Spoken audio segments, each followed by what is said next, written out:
Hi, my name is Gibson, and I'm the co-owner and creator of the Personal Development School. This is your daily breakthrough video, and in this video, we're going to talk a little bit about the anxious, preoccupied attachment styles love languages and how they overlap with our six basic human needs. And there's so much more in depth you can go into this about how they also overlap with our personality needs and our daily needs on a moment-to-moment basis and all this different stuff. But I just want to introduce this concept here that's sort of overlapping these two things. So for those of you who are not familiar, I do have a longer sort of preface to this series in the fearful avoidant version of this video, which that's the first video in this series about this overlap. I also have earlier videos on this channel about attachment styles and their love languages. You can check that out if as you go through this, it's a little bit too complex. I know everybody on here who watches this channel is super, into personal growth and probably will understand all of this, but just in case, because it is a lot of information, just wanted to provide you with that extra resource. So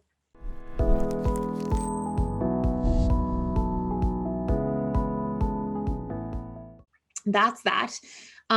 We have our love languages, which are based off of Dr. Gary Chapman's work, really amazing stuff.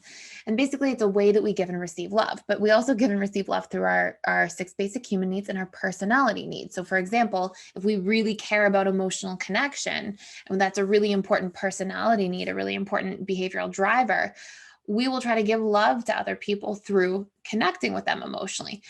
If we really care about personal growth, and that's a huge behavioral driver. Like I've been in a place where I've tried to give personal growth books and tickets to events to like everybody I love and care about. And sometimes if that's not a really big personality need for somebody else, they won't appreciate it in the same way. Maybe won't even read the book or go to the event. And that's not coming from like trying to be rude. It's coming from that people receive love and through the needs that are important to them much more than the needs that are important to us. And so we want to realize and be able to make that shift and understand the needs of people around us and realize that that's a way that love gets expressed, that a mode through which love gets expressed, as well as our 5 love languages. They go hand in hand and they actually blur together, which we'll talk a little bit more about in this video. So anxious, preoccupied individuals, usually their highest ranking love languages have a lot to do with like their needs themselves. So love and connection is almost always the biggest from a 6 basic human needs perspective, the highest ranking need. Certainty tends to be really important for anxious, preoccupied individuals as well, especially certainty like in love and connection in their relationships. Significance is a pretty big ranker as well, like feeling like they are wanted, important, valued, seen, heard. Wanting that attention and approval can be a pretty big thing for anxious, preoccupied individuals. So those tend to be really big needs. And then, of course, there can be other things as well, like growth and novelty. And contribution is a big one as well for anxious, preoccupied of the 6 basic human needs. Now, when it comes to the love languages, they tend to really prioritize physical touch, words of affirmation, quality time. And the reason for this is like those love languages are most specific to their biggest needs. So we look at physical touch. Well, physical touch is love and connection. It's a very intimate way of giving love and connection.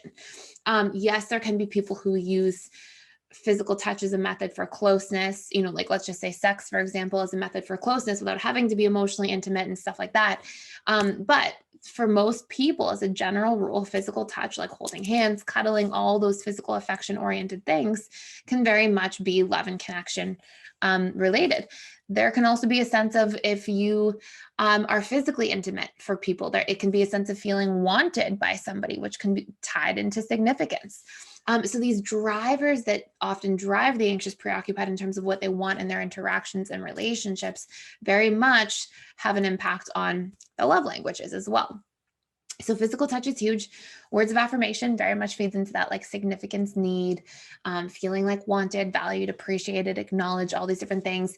Anxious, preoccupied love to feel complimented for things that are like that are valued in society, like things that are pushed by the media because it makes them feel like they fit in a way that gets them the love and connection, makes them feel safe, status quo. They know that they're valued. So they like to feel complimented on the way that they look, on their outfits or what they're wearing, the car that they're driving, how nice their house looks, how everything is well kept. Like a lot of those things are what we've been conditioned to believe from a lot of societal spaces and the media and all these different things are really valuable. And anxious, preoccupied individuals want to feel like they're valuable to other people.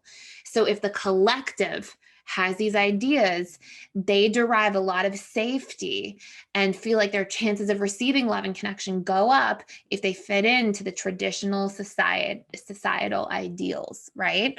So that makes a lot of sense.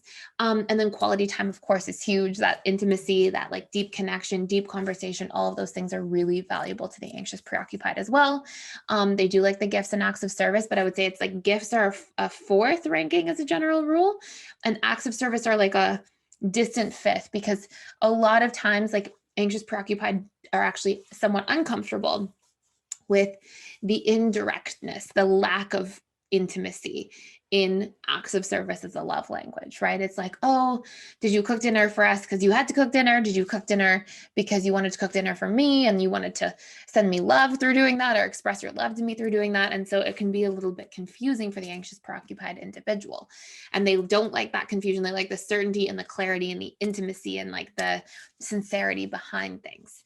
So hopefully this makes a lot of sense. There's so much more to this topic. There's so much more to like all of this in general and how our needs impact us and all this different stuff. So if you ever want to do a deeper dive, discover, embrace, and fulfill your personal needs, huge course for understanding your own personal needs drivers, the personality needs of other people around you and how these things interact, and how they drive like how we prioritize things and our decision making and our behaviors and how we want to speak and communicate in our relationships, how we will negotiate for things, all kinds of stuff. And our advanced needs course as well talks a lot about communicating, advocating for your needs, meeting your own needs, so you have that healthy relationship to your needs. You're not coming from a place of lack that then creates neediness. Lots of stuff in there. So you can check out those courses using the coupon code in the description box below if you want to do a deeper dive. And that is it for this video today. Thank you so much for being here and for watching. Please like, share, and subscribe if you're getting a lot of value out of this channel. And I will see you in the next video.